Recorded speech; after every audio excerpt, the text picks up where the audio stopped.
Kami dari kelompok 8, kami akan menjelaskan materi tentang teori-teori belajar. Sebelum itu, perkenalkan, nama saya Eunike Rambugoro Anwacu sebagai pemateri pertama, yaitu teori belajar behaviorisme. Kata Violera pembawa materi kedua, yaitu belajar kognitif. Dan saya Enola Kokadi sebagai pemateri ketiga, teori humanisme. Dan saya Anita Lende sebagai pembawa materi keempat, teori belajar sosial. Teori yang pertama adalah teori belajar behaviorisme. Teori belajar behaviorisme adalah perubahan yang terjadi dalam diri seseorang akibat adanya interaksi, stimulasi, atau respon dari dalam diri seseorang. Dengan kata lain, seseorang belum bisa dikatakan sudah belajar jika belum ada perubahan yang terjadi dalam dirinya sendiri. Contohnya, seorang anak yang belum bisa berhitung perkalian, walaupun ia sudah belajar dengan giat, dengan guru sudah mengajarinya dengan teknik, tetapi jika anak tersebut belum mampu mempraktikkan perhitungan perkalian itu, maka anak ini belum bisa dikatakan sudah belajar karena belum ada perubahan yang terjadi dalam dirinya sendiri. Adapun prinsip dari teori belajar behaviorisme, yaitu seseorang belum bisa dikatakan sudah belajar jika belum ada perubahan yang terjadi dalam dirinya sendiri. Artinya adalah ketika seseorang belum mampu menunjukkan perubahan tingkah laku di dalam kegiatan belajar yang tidak membawa perubahan dan perilaku di dalam diri seseorang, maka belum bisa dianggap sudah belajar menurut teori ini. Ada beberapa hukum menurut teori behaviorisme. Hukum yang pertama adalah hukum kesiapan. Hukum kesiapan berarti bahwa kegiatan pembelajaran akan memiliki hasil yang diinginkan jika ada kesiapan yang baik dari peserta didik maupun pendidik. Artinya di sini bahwa ketika sesuatu kegiatan pembelajaran berlangsung, di sini bukan hanya pendidik yang menyiapkan diri dengan baik, tetapi peserta didiknya juga harus menyiapkan dengan baik. Jadi dari kedua ini ada timbal baliknya. Kedua adalah hukum latihan. Hukum latihan memiliki arti bahwa semakin besar kita berlatih, maka semakin besar juga peluang untuk yang kita dapatkan. Oke, kali ini kita akan masuk pada materi yang kedua, yaitu kognitif. Kognitif adalah cabang ilmu psikologi yang mempelajari proses mental seperti perhatian, penggunaan bahasa, daya ingat, persepsi, pemecah masalah, kreativitas, dan pola pikir. Apa sih yang dimaksud dengan kognitif?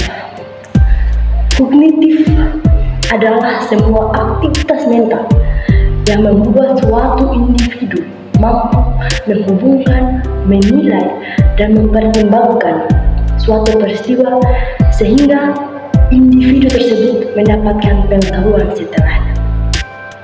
Pengertian kognitif menurut ahli. Yang pertama, menurut Williams dan Susanto, yaitu cara individu bertingkah laku, bertindak, dan cepat lambatnya individu tersebut memecahkan masalah yang sedang dihadapi oleh setiap makhluk hidup. Yang kedua, menurut Nash. Menurut Nash yaitu perolehan penataan dan penggunaan pengetahuan. Dan menurut Driver, itu istilah umum yang melingkupi metode pemahaman, yakni persepsi, penilaian, penalaran, imajinasi, dan penangkapan makna. Fungsi kognitif. Apa sih fungsi kognitif bagi setiap manusia? Adanya fungsi kognitif ini membuat seseorang bisa dengan mudah bergaul satu sama yang lain. Humanisme merupakan suatu pemahaman yang menganggap manusia sebagai objek tertentu, di mana manusia merupakan orang yang menciptakan serta memperjuangkan perubahan hidup yang lebih baik. Seseorang yang tahu cara terbaik memahami realitas hidup melalui pengalaman.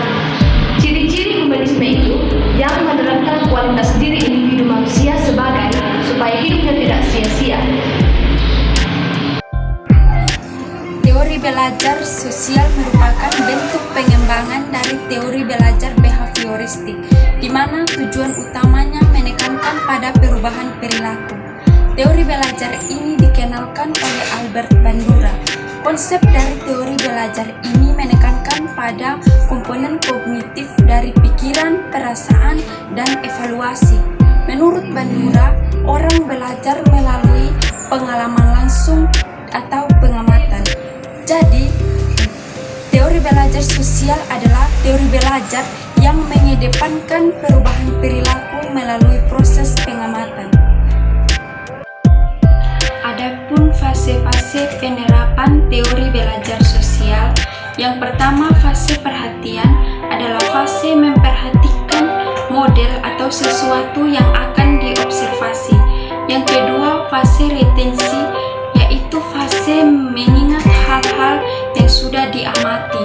Yang ketiga fase reproduksi berupa umpan balik yang memberikan arahan untuk melakukan perilaku yang diinginkan.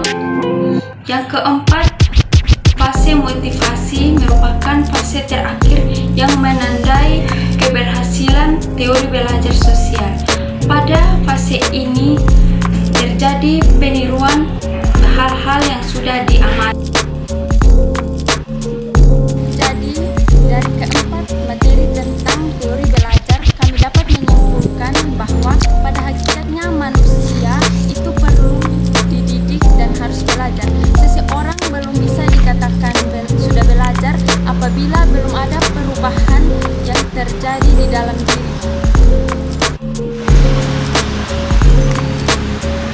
Ayo kita terus belajar dan tetap semangat.